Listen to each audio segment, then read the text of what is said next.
Hey everyone, hope you're having a great Monday. Hope your weekend was great. Beautiful day Saturday, 70 mid 70s. Cold and rainy on Sunday, but that's Missouri for you. So we just expect it, and it's still winter, so 70 mid 70s for February. It's kind of wild anyway, but hope you're having a great Monday so far. Hope you're enjoying whatever you're doing today, working. If you're not enjoying that.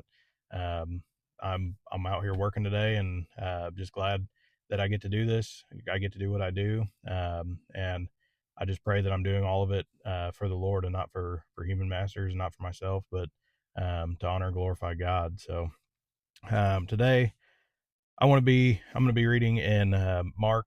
I'm going to be in Mark chapter 5, and I'm going to talk a little bit about it, but I'm going to end up reading verse 35 and 36. So in this, Jesus is walking uh, through a crowd, and this is when Jairus, one of the religious leaders of a local synagogue, came up and was telling him that his daughter was sick and that she was dying. And in the midst of this, there was another woman um, who had been bleeding for many years, and she touched the hem of his robe, knowing that and believing that even if she touched that, she'd be healed, and she was. So there's a miracle in that too, which is awesome. I encourage you to go read that and be encouraged by it. Uh, but the part I want to read about is down here in 35 and 36. Um, and this is after he was because he turned around and started talking to this woman, told her, "Daughter, your faith has made you well. Go in peace. Your suffering is over." And then in 35, while he was speaking to her, messengers arrived from the home of Jairus, the leader of the synagogue. They told him, "Your daughter is dead. There's no use troubling the teacher now." And so I wrote in there, end of the story. That's it. Um, that's that's all there is. So what now? It goes on to 36, and I've got it highlighted, underlined. But Jesus.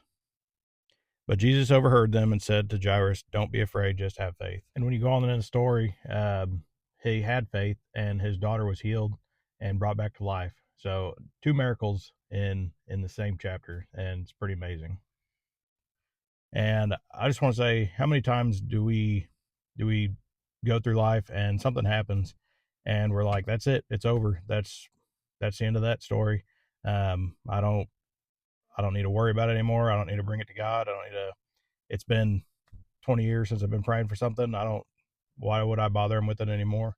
It's over." And there's so many times where Jesus comes through, where your prayer is finally answered, and he wants us to have that faith to keep praying, to keep coming to him.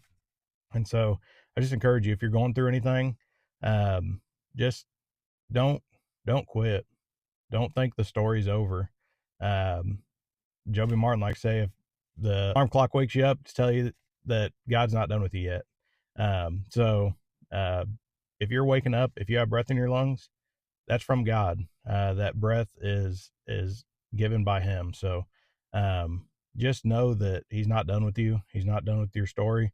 He wants you to lean on to Him. He wants you to have faith in Him and to come to Him with all your troubles.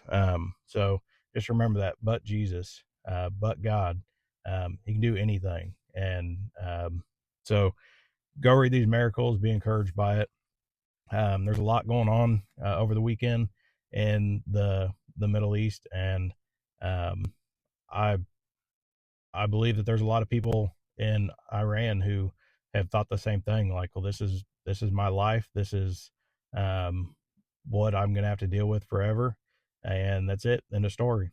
And it's pretty amazing. There's a lot of moving pieces going on right now, but it's pretty amazing to see what's happening right now. That for the first time in many of these people's lives, they're seeing an opportunity to maybe be a free nation, to not have the kind of oppression they've had on them for so long.